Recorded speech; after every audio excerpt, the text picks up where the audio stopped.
All right, I'm going to go ahead and get started. So, welcome everyone. Saffron 360, Understanding the Crop, Environment, and Market. Today's date is December 28th, 2022. So, today we're going to be covering saffron specific crop models. This is a really exciting area of research that is continuing to evolve every year, especially for saffron specifically. And the main question is, can we predict yield? Next up, we'll be talking about processing saffron petals, a tremendous value added crop, or rather, value added portion of this crop that can really help growers increase the return on their investment. And as we'll see, there's plentiful opportunities with processing the saffron petals. From there, we'll go on to saffron marketing continued from May 2022 webinar. So if you have not had the opportunity to go ahead and watch that webinar, I certainly recommend that you do. And that way you can kind of get this continuation of the evolution of marketing for saffron as we will discuss it today. And we'll have a final food for thought commentary at the last slide to close up today. So, what are crop models? Crop model is a set of mathematical equations that basically help simulate interactions in a predefined plant system or between plant systems, or specifically between a crop system and its environment. And so, the main purpose is usually to estimate yield of a certain crop, determine how a crop is growing, perhaps in relation to other crops or in relation to its environment, or as you will see, in relation to other inputs, um, and or development of a crop system as relates to perhaps zoning sites and which areas are the best and most suitable for certain crops. So crop modeling really began in the 1960s and 70s, mostly for your staple crops, things like corn, soy, wheat, soybean, right? And the main purpose back then was really to study crop management techniques, yield gap analysis. So how can we understand the variability of 1 year's yield, 1 month's yield to another's, and of course crop pest interactions. And last but not least, of course, the omnipresent climate change as relates to its effects on agriculture, right? So, like I said, that was mainly for staple crops.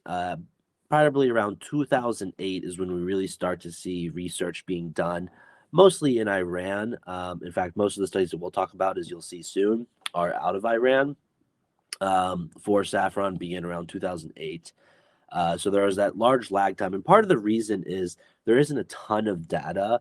A lot of the independent variables that we'll talk about soon don't really exist specifically for saffron at a statewide level. And a lot of them happen to exist, of course, for your more staple crops. So that's part of the reason that we see this lag time between when crop models were first being implemented and their adoption into the saffron industry. So we have a couple different types of crop models. We'll really be focusing especially on the first two, but we will talk a little bit about all of these four different type of crop models, at least as it relates to saffron, of course, right? So your typical regression analysis, where you have a lot of data, historical data that you're inputting into a statistical analysis, basically to retrospectively see if you can find trends in the data that can then be predictive of future outcomes, right, for the specific crop as relates to, you guessed it, the weather. And so in this particular case, the dependent variable, and actually for all these cases for the most part, the dependent variable is going to be saffron yield. The independent variables are going to be a variety of meteorological data sources and trends, right? So we're really talking about weather, precipitation, temperature, humidity. These are going to be things that are going to be independent of saffron yield.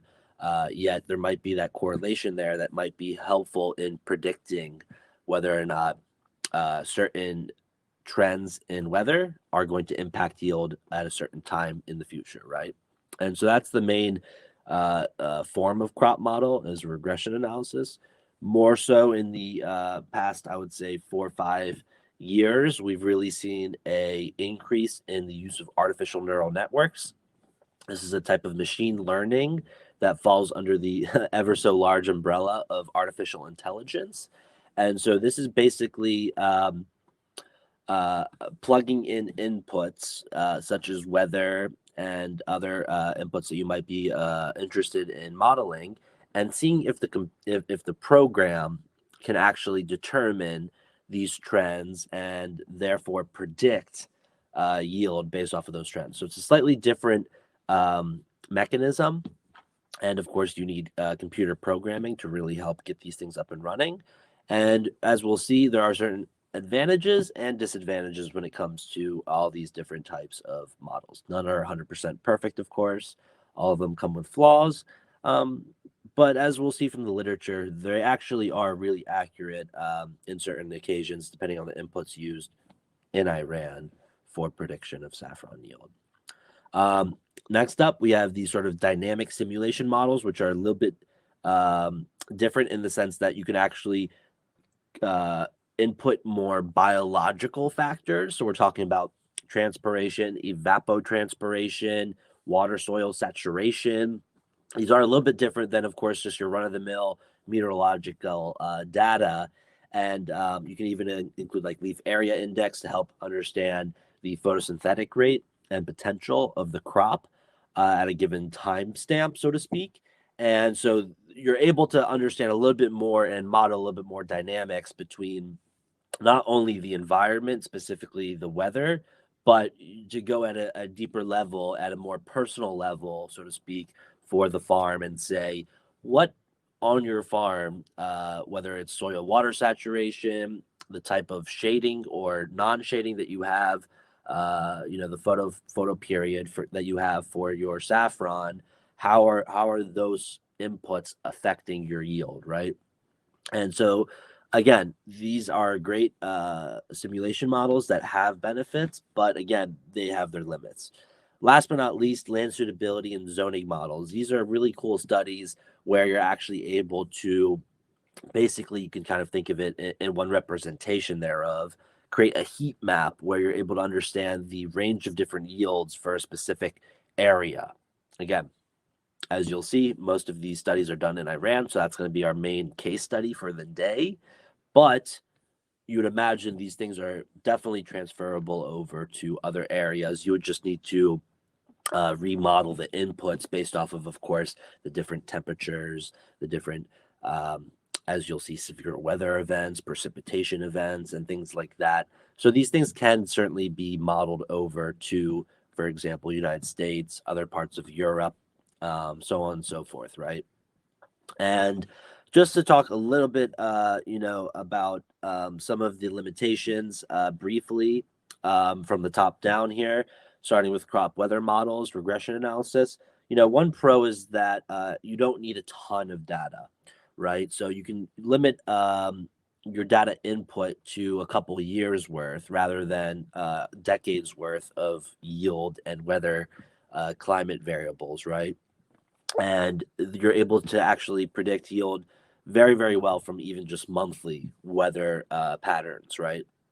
And so that's like a strong characteristic that you don't need as much input. So for farms that aren't as old, so to speak, as of course, farms in Iran are, or India, for example, or other areas that are more traditionally producing saffron, we can still adapt to that limitation and still get very accurate results, right? Now, one of the cons is that you have poor performance outside of the range of values that the model has been calibrated to. So, just for argument's sake, um, if in Vermont it gets way colder than a certain location in Iran, like the southern parts of Iran, for example, um, if you had just tried to simply use that model with the same temperature values that were plugged into the model regression analysis in the southern part of Iran and adapted to Vermont, for example, you would not be able to perhaps get as accurate of a prediction because some of those temperature values would fall out of the calibration range that the model was originally trained on, right? And so it's interesting to see that, you know, there are two parts of a lot of these models, which is calibration and validation. The calibration is what you're inputting into the model to train it. It's true with artificial neural networks, albeit they need more data, so to speak, than regression analysis.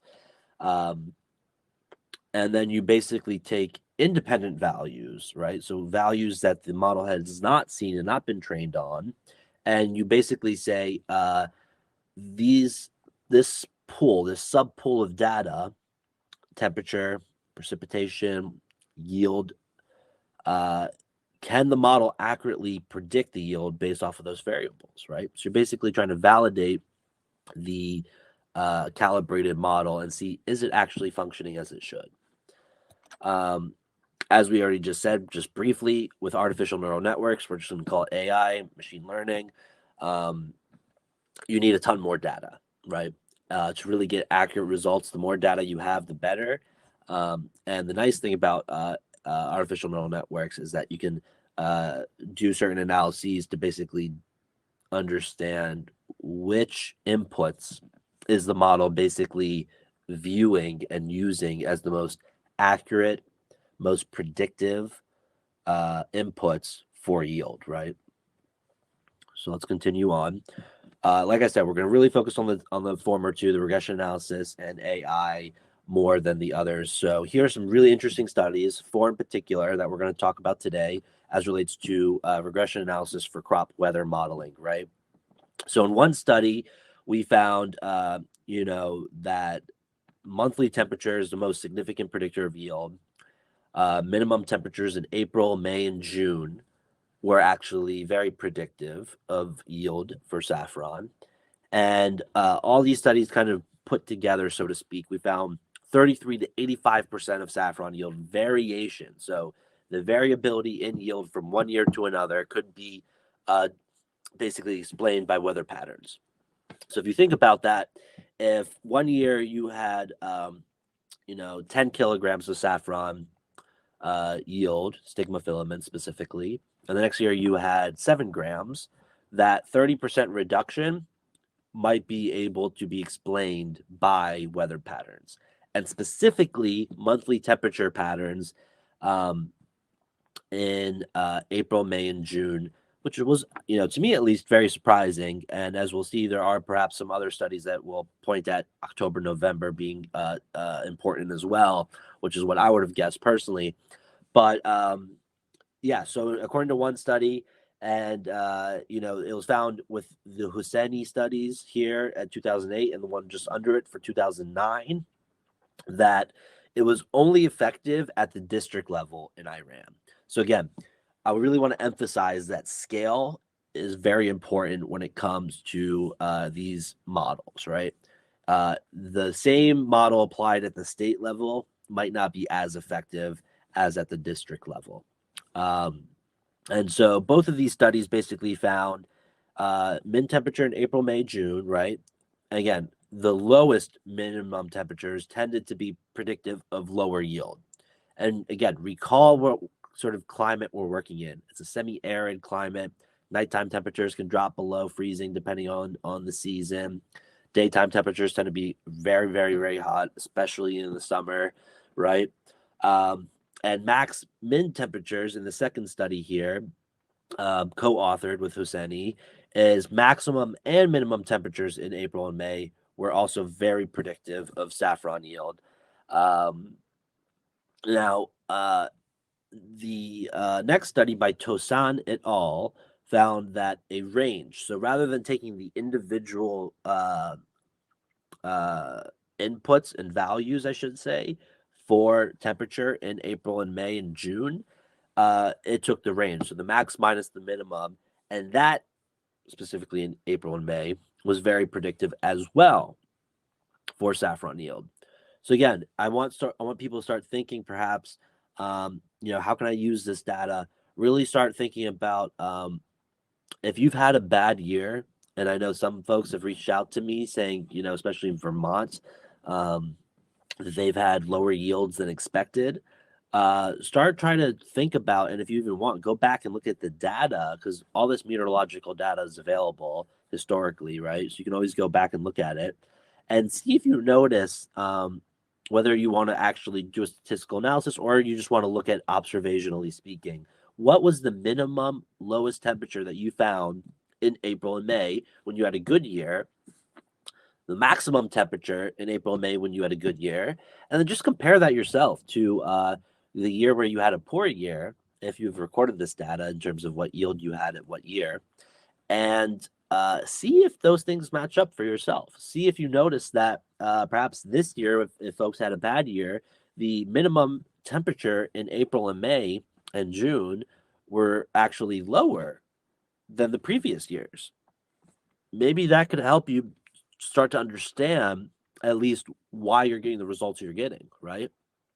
There's a great saying, you can't change what you don't measure, and you can't manage what you don't measure, right?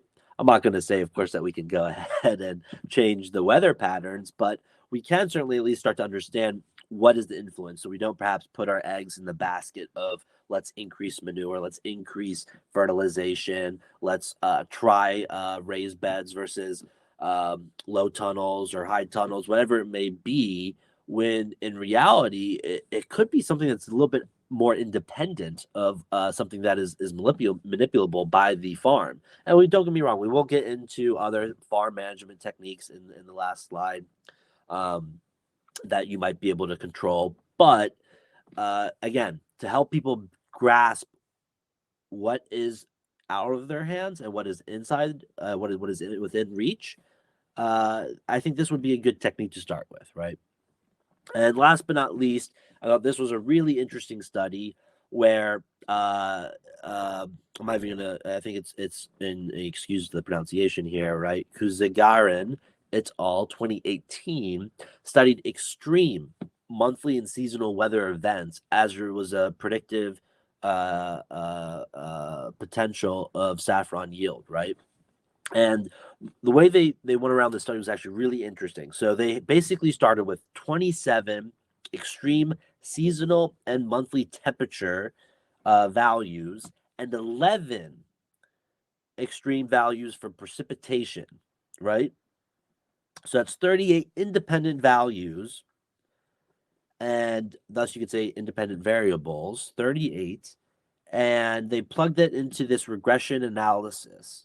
They ended up coming out with a highly predictive model with an R squared value. So this is a value that statisticians will use to basically understand how significant is results of a regression analysis. The closer you are to 0.81 range rather than below 0.8 tends to be highly correlated. So these are very significant results that are very predictive, right? They found that just 8 extreme weather variables could predict saffron yield with an R squared of 0.88. So that's very significant. And again, it gives us a better understanding that not only should we look to averages, but we also need to understand these main predictors of minimum temperatures, maximum temperatures, and extreme weather events as it relates to saffron yield. Again, just 8 extreme weather events were predictive of saffron yield, right? That's pretty impressive to me, at least.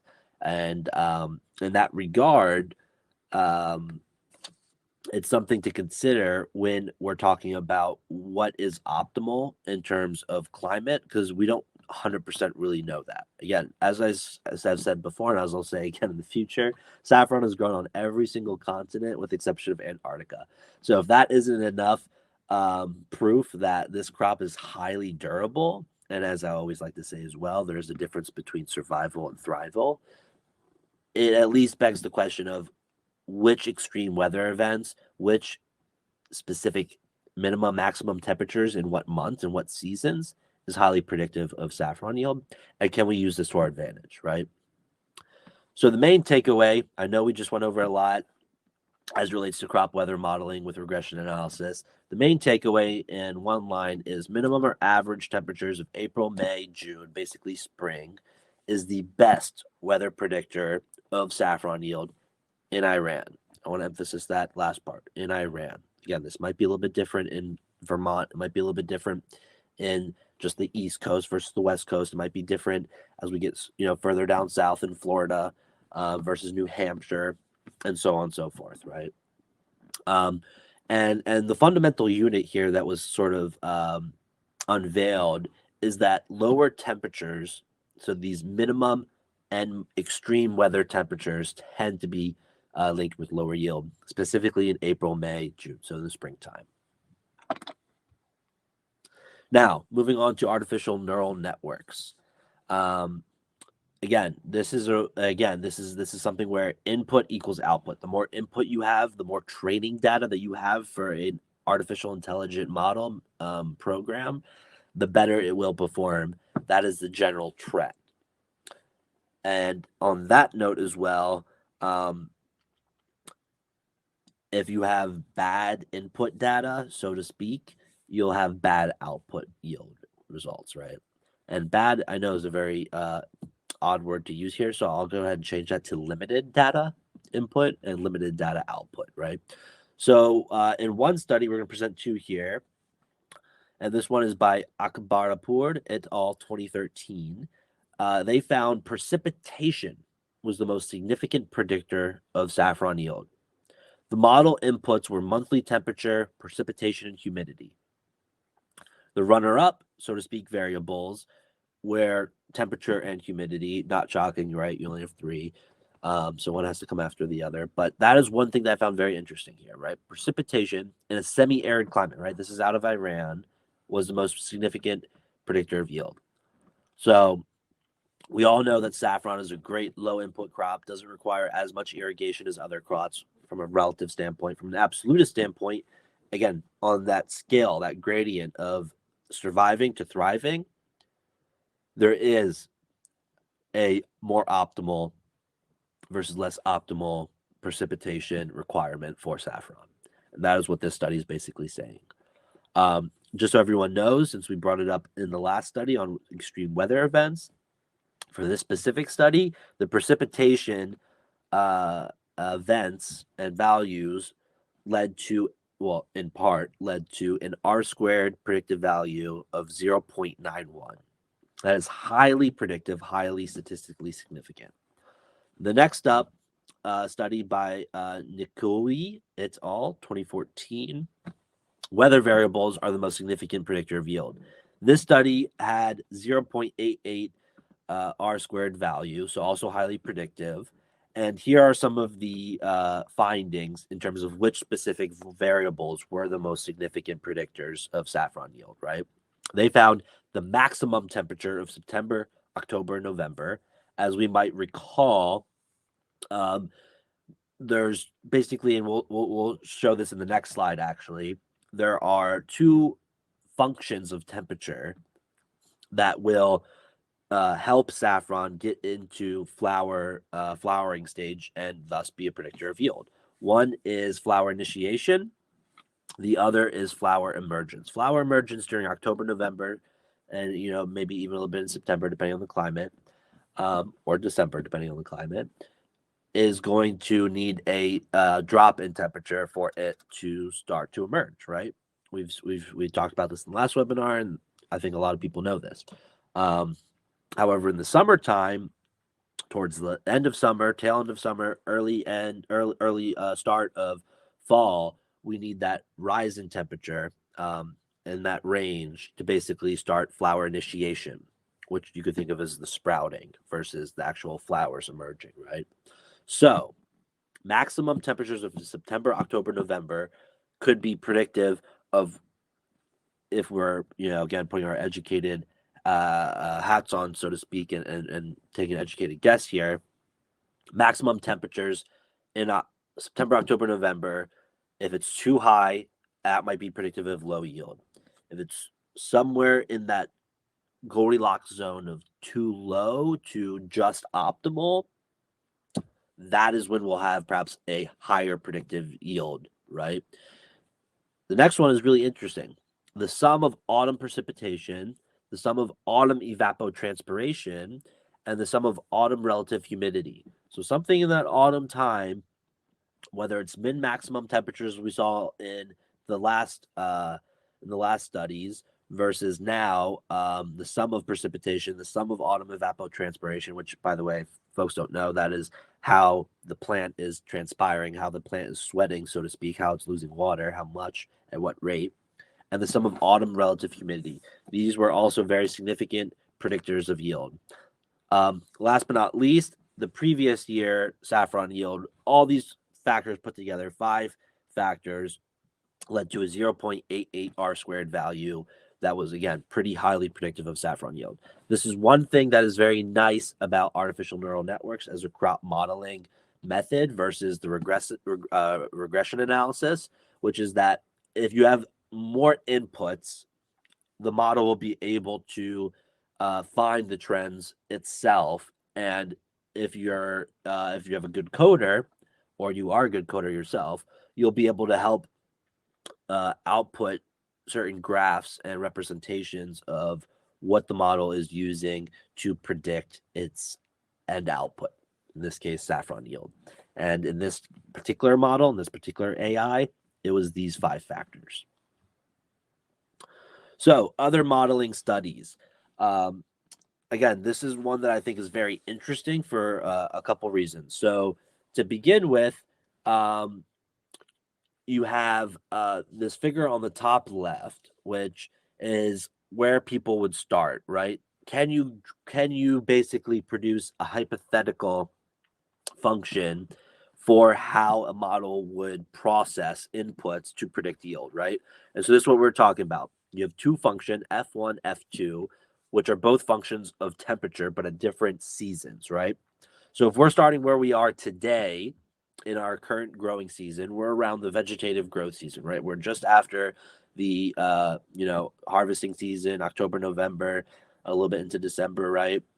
And we're starting to have vegetative growth. Nothing else is growing. Beautiful saffron leaves are flourishing, right? And so this late autumn winter time leads eventually to the formation of new corms in mid-late spring, as we know, right? Spring brings offspring corms, right? Very fun, easy way to remember it.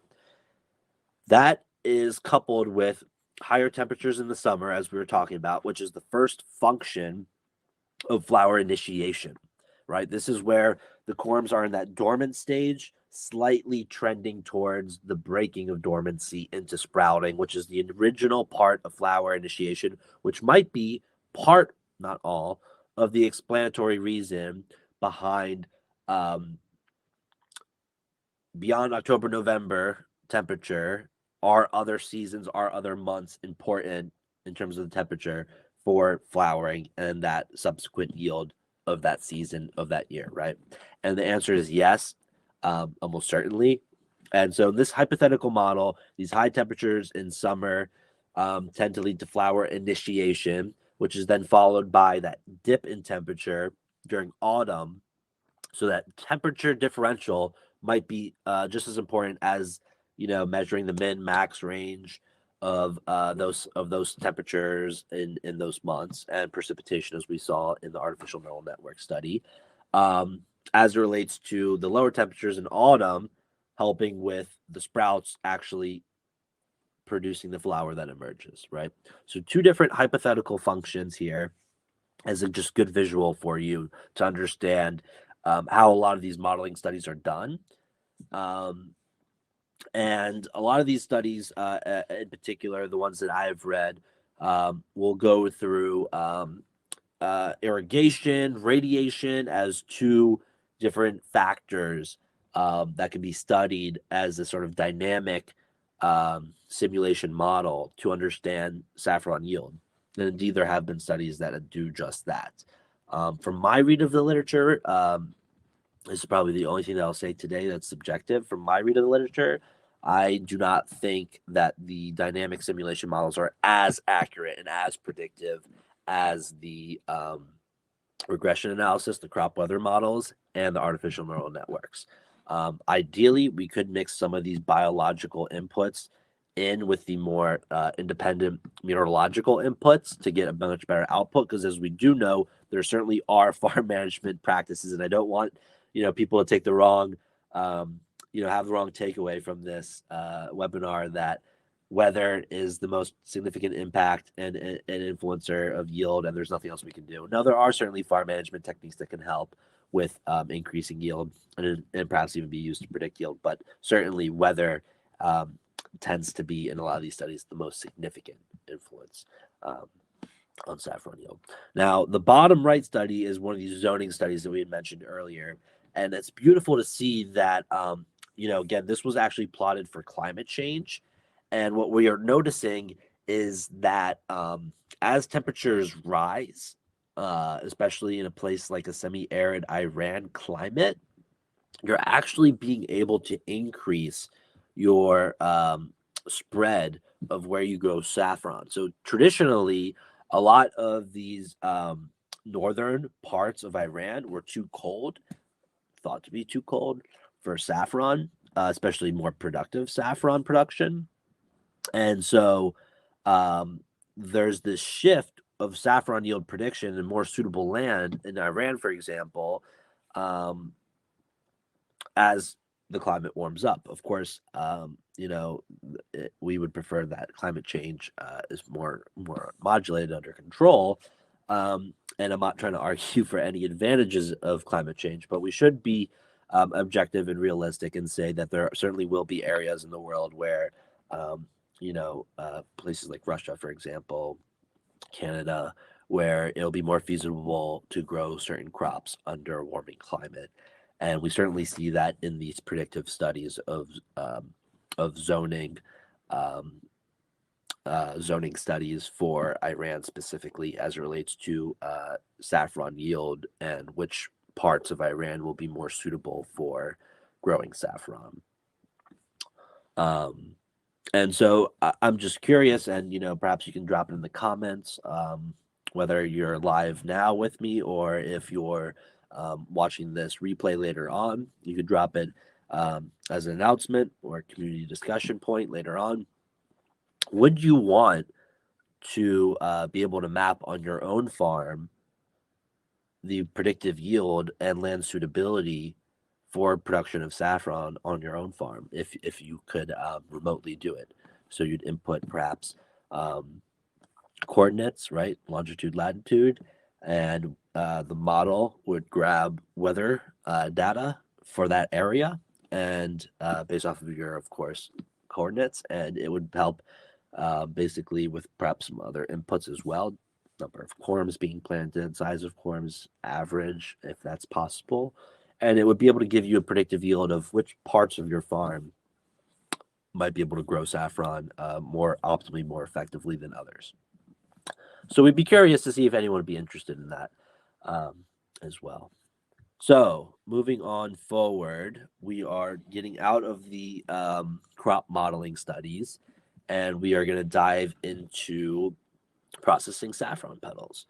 So we did do a post on this not too long ago where we were talking about the bioresiduals. So these are the parts of the saffron plant that we throw away. Some studies like calling it bio waste, but after conversations with the professor who does a lot of research on saffron, again, framing really matters. We really think that bioresidual is a more optimal because there's a term because there's a lot more utility to the saffron petals, even the stamen, the leaves, the corms, the baby corms that are too small for plant medicine and for, of course, many other uses as well. We'll be focusing mostly on human use, especially of the petals, but should be denoted that there are other uses as well. But the saffron petal bioresidual was estimated to be in this one study by Viok et al. 2012 per 1 kilogram of stigma filaments, 350 kilograms of saffron petal bioresidual was produced.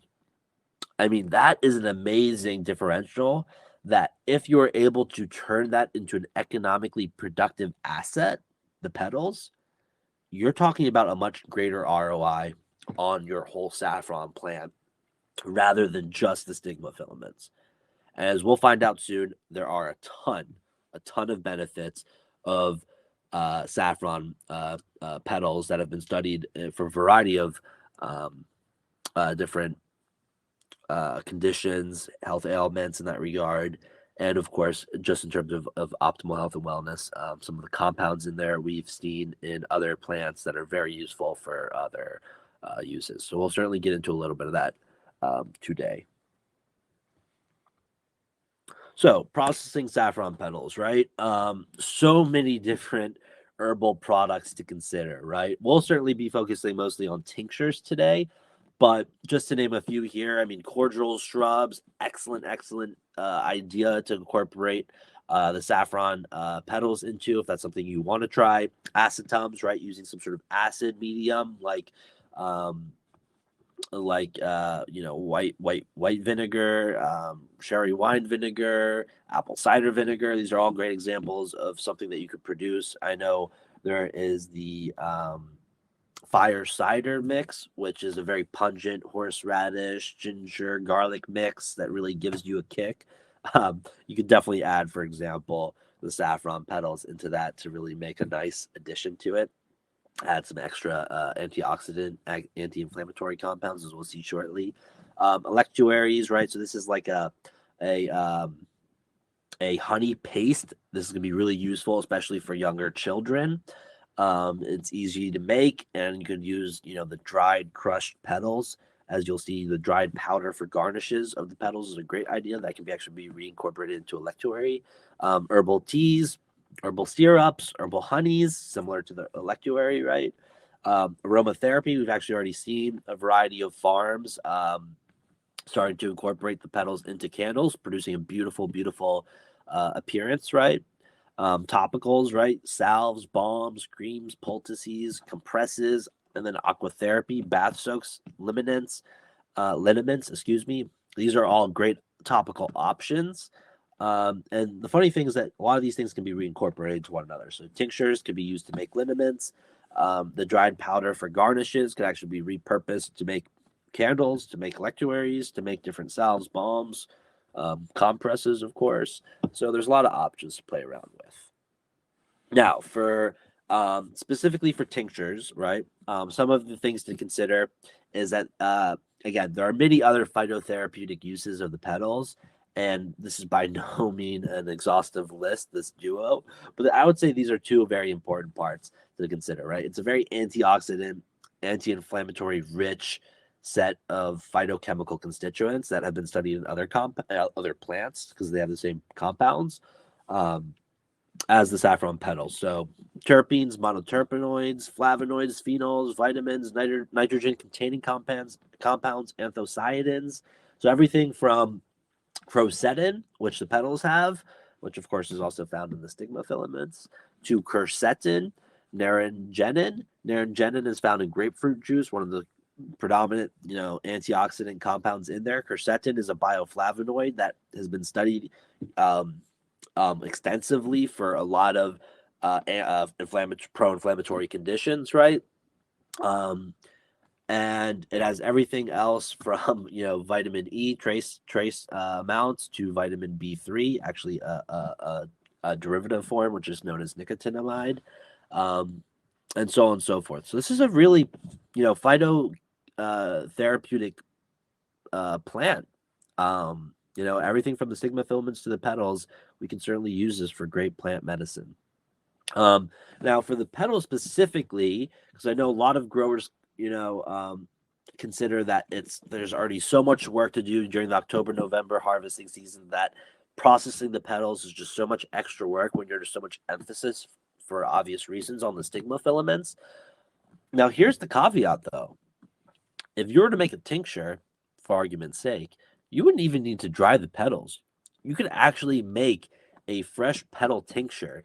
And the current herbal medicine dogma for a general rule of thumb across the board is that a 1-to-2 tincture ratio. So this is 1 gram of plant material per 2 milliliters of tincture. And we did do a separate release with a great PDF on how to make tinctures, and this goes through all of these all this process of processing the plants and making the correct percentage alcohol, the correct solvent, thus the correct menstruum in that regard.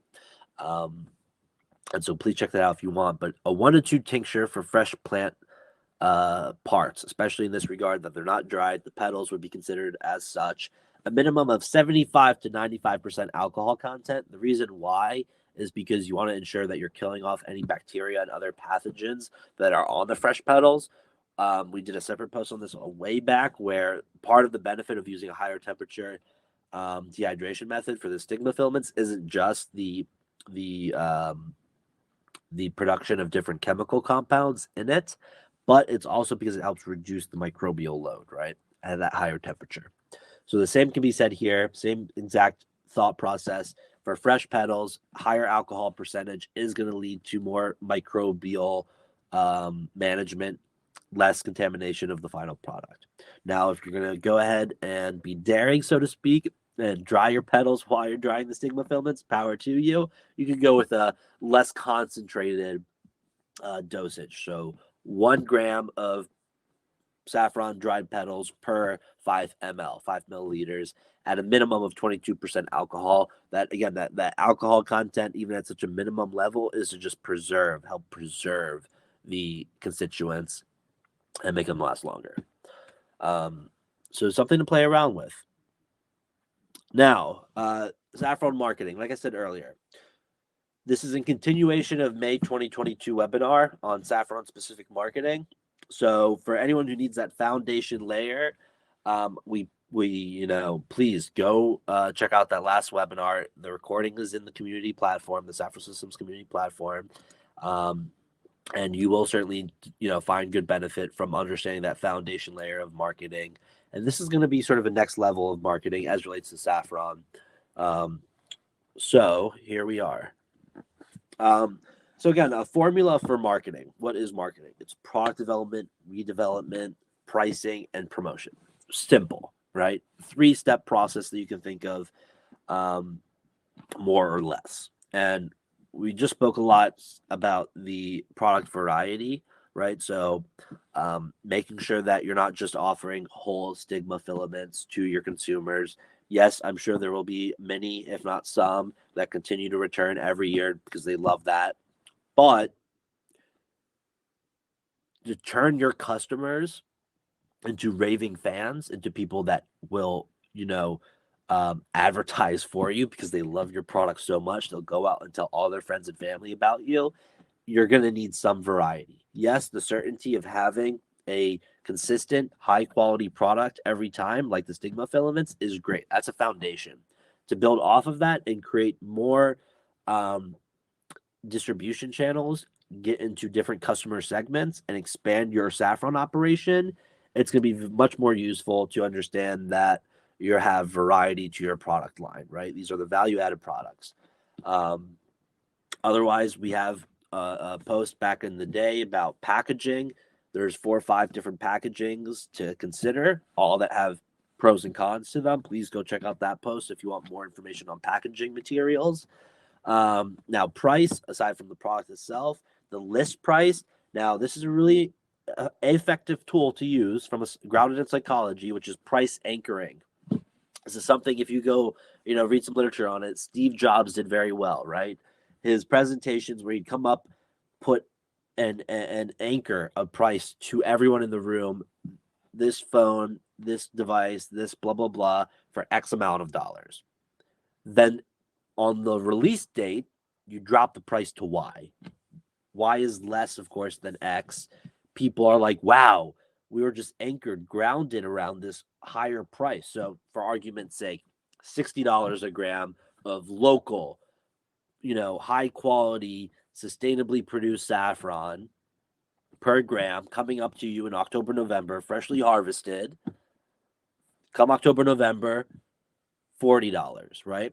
That price anchoring and that differential in price listing, also known as a discount in that regard, that in itself is a very effective way to completely grab a consumer and make them want to buy from you again and again and again, right? Promotion, sales, advertising, PR, these are all important things to consider in the marketing funnel. And as we'll touch on later, we're going to really, really focus today, later on inbound versus outbound marketing and just to give you a framework of how to understand what you're doing and to do it more effectively. Place, channels, coverage, assortment, locations, inventory, transport. If you're shipping nationwide, if you're shipping regionally, locally, or if you're going to go further and try to reach international markets, know where you're selling, know the location, know the place, right? So, great study by the International Food Information Council Foundation, 2012, and they have a 2018 version as well. We released that onto the community platform, just a couple of screenshots that we thought would be very useful, and of course the links to the actual surveys to kind of give everyone a understanding of the International Food Information Council Foundation and their food and healthy surveys. For those, because we do have an international audience here, this is mainly about Americans. So the way that they do it is they basically take a representative 1,057 participant base level of participants, right? So that's their N, their sample size. And they demographically ensure that they break it up 18 to 80 years of age, and they have it as reflective as possible of the American population. So it's specifically weighted towards age, education, gender, race, ethnicity, and region. That's all based off of the current population study done in 2011 for this 2012 health survey. So what does that mean to you, for you to basically understand, is that this weighting, which is a widely accepted statistical technique, is used to ensure that the distribution of the samples reflect the population on key demographics. In other words, this 1,057 pool of participants is somewhat reflective of the population at whole in the United States. That's a very important piece to understand in their methods, right? So, in one question of many that they answered, and we're just going to focus on these because I thought they would be more useful to bring up as it relates to saffron marketing, whether you're exporting from international areas into the United States or you're internal in the United States and you're trying to sell intrastate.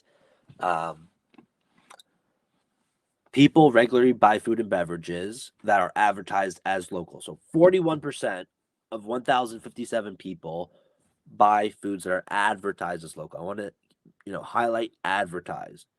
Local can mean different things depending on which definition you go with. From the FDA, there's a different definition of local than what perhaps your average American consumer thinks is local, right? Local in one person's mind might be local to their specific county, their specific state, their specific region, their specific country. And so really use local to your advantage. There is no certification that I'm aware of, at least, of local, right? We see USDA organic certified, non-GMO, and so on and so forth, many other labels. Local is something that you can advertise on your packaging. You can say local saffron. 41% of 1,057 Americans regularly buy food and beverages that are advertised as local. That's pretty astounding. 39% regularly buy food and beverages at farmers market. 38% regularly buy food and beverages in recycled or recyclable packaging. So we're starting to see that it's less and less important perhaps to consider these last few things, right? As relates to perhaps selling your saffron. Yes, I would certainly advocate for recyclable packaging for, of course, the environmental reasons.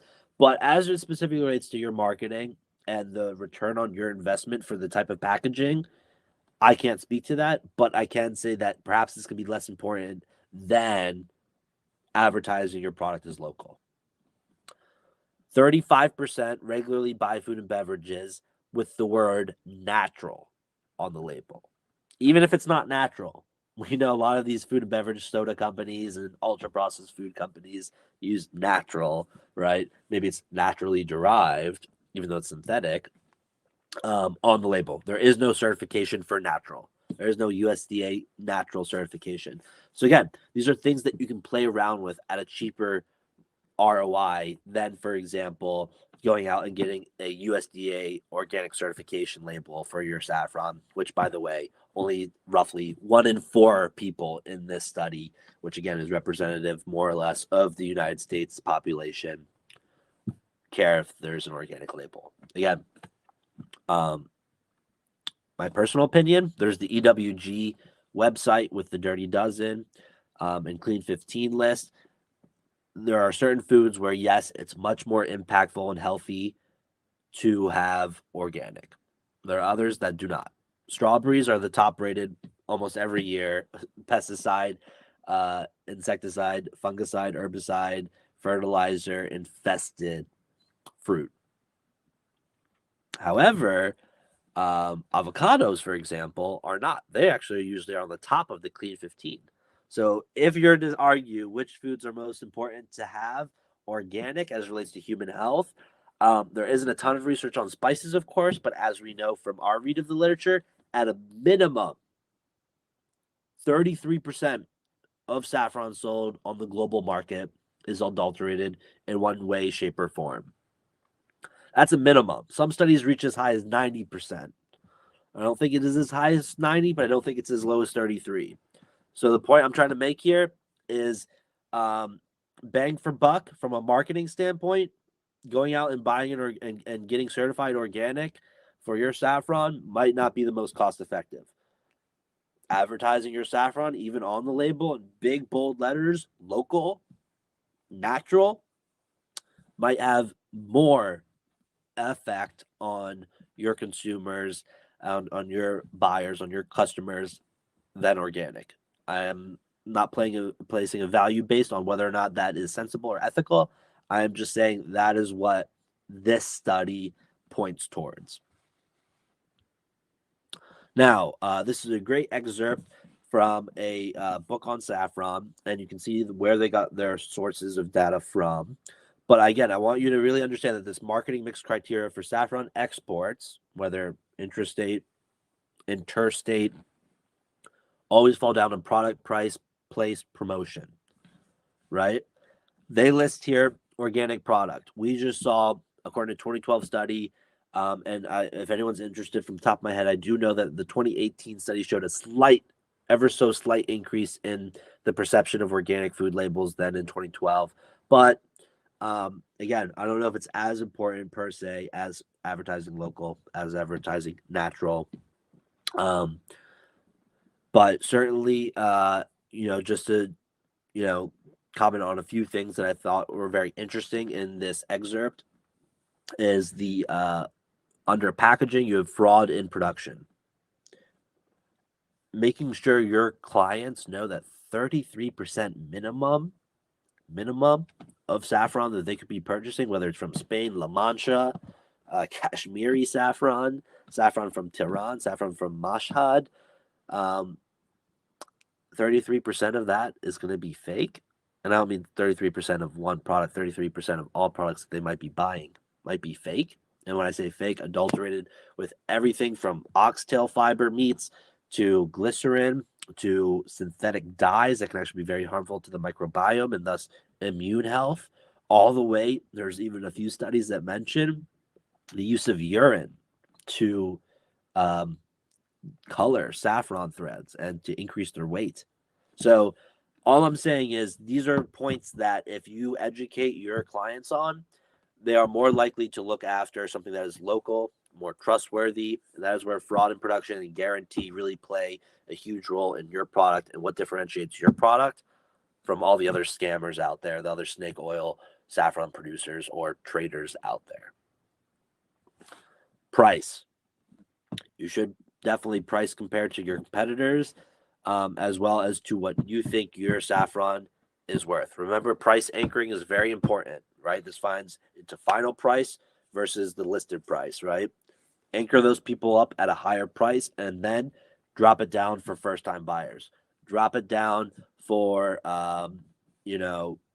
people who buy early, right? If you're anticipating however many kilograms or less than a kilogram of yield of saffron on your season, start selling early, have people reserve, and give them a price discount if they reserve early for a certain amount of saffron. Don't go overboard now because you don't want to do what all these airlines do to some degree where they overbook and then they completely, destroy their customer base and trust. There's a good saying, which is under promise and over deliver, right? So under promise and over deliver. This gives the psychology of the consumer, the client, all of us at one point or another, this perception of something better, right? Place, distribution. We're not going to go over this too much because again, we kind of covered it in other other slides, but think about where your distribution channels are. We're constantly working on a list of people to buy saffron from local producers here in the States, as well as some international folks who have larger quantities. But until we have those up and running, just think about who you can reach out to. We've reached out to essential oil companies. We've reached out to herbal supplement companies, just trying to educate them that 33% of saffron in the global market, one of which they might be buying, might actually be harmful to their consumer base. And again, this education might make it easier in the future to transition their purchases of saffron from wherever it may be, Iran, Spain, Italy, from unknown growers that they've never even spoken to, perhaps, to local saffron growers or trusted saffron growers here on the Saffrosystems community network, right? Last but not least, promotion, right? We've spoken a lot about this anchoring, but really use it to your advantage. Remember from our last webinar, I'll just mention it if people haven't watched it yet. Please go back and watch it. But understanding where to play, right, and how to advertise is very important. Today, you could reach and specify via Facebook ads, Google ads, demographics, location.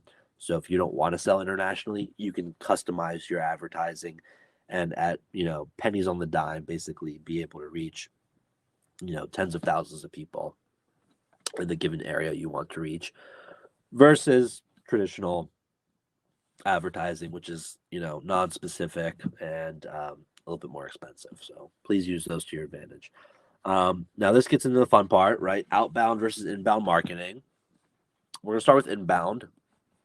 Anyone who's creating content on social media, understand that this is a form of inbound marketing. You're creating content. You might be promoting the content. You might not, but you're basically trying to build relationships. And unfortunately, so many of us, excuse me,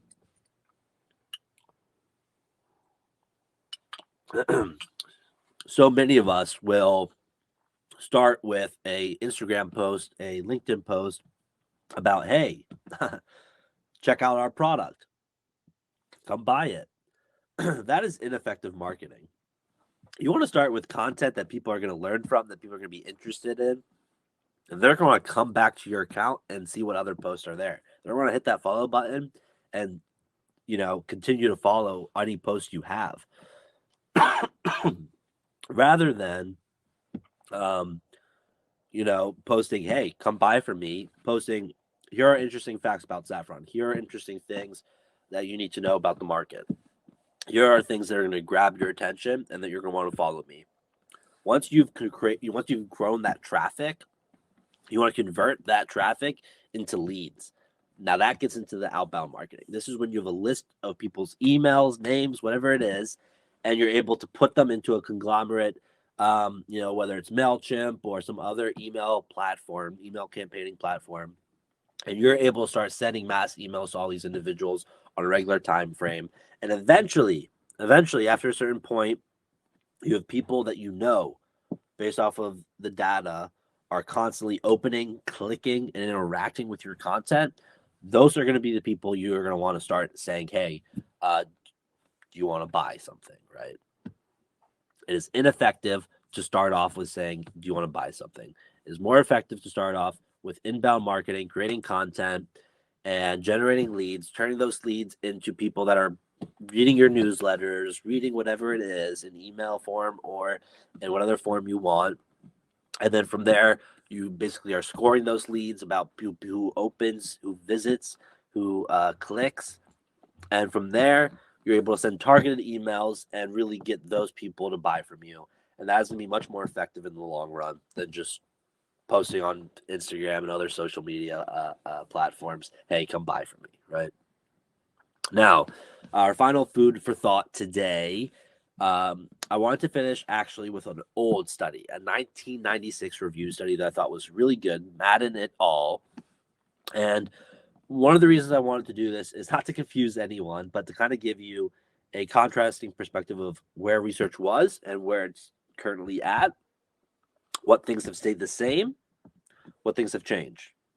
So, according to this review study, for floral initiation, right? Think about this summer increase in temperature that leads to flower initiation, not flower emergence, right? Those sprouts coming out. 11 hours of illumination cited in this study, at least, as the perhaps most conducive to floral initiation, right? So, a photo period for saffron flowering of 11 hours. They also stated that low temperature and high humidity tended to lead to low flowering, poor flowering. That's something to consider. How low of a temperature? Well, they didn't state, unfortunately. But as again, something to consider. We do know that in October, November, September area, we do want to drop in temperature to help signal to the plant to, hey, produce your flower. So some amount of lower temperature is great. Too high of a humidity coupled with that might be bad. Low temperature coupled with low humidity, that is probably amenable. So a successful flowering equation, according to this study, this review study, optimal drainage with optimal soil water saturation, right? So it's optimal moisture, fertilization, temperature, and photoperiod. We know that fertilization perhaps isn't as significant of a factor with today's literature than in 1996. But we do know from the current studies we just went over, based off of the crop modeling studies, that precipitation, temperature are all very important. No doubt about it, right? And in the last webinar, we also presented on a photo period study where partial shading of saffron, so while it still is having a certain photo period, it might have less UV rays passing through and getting onto and hitting the saffron plant, actually led to more flowering than 100% normal photo period with no shade.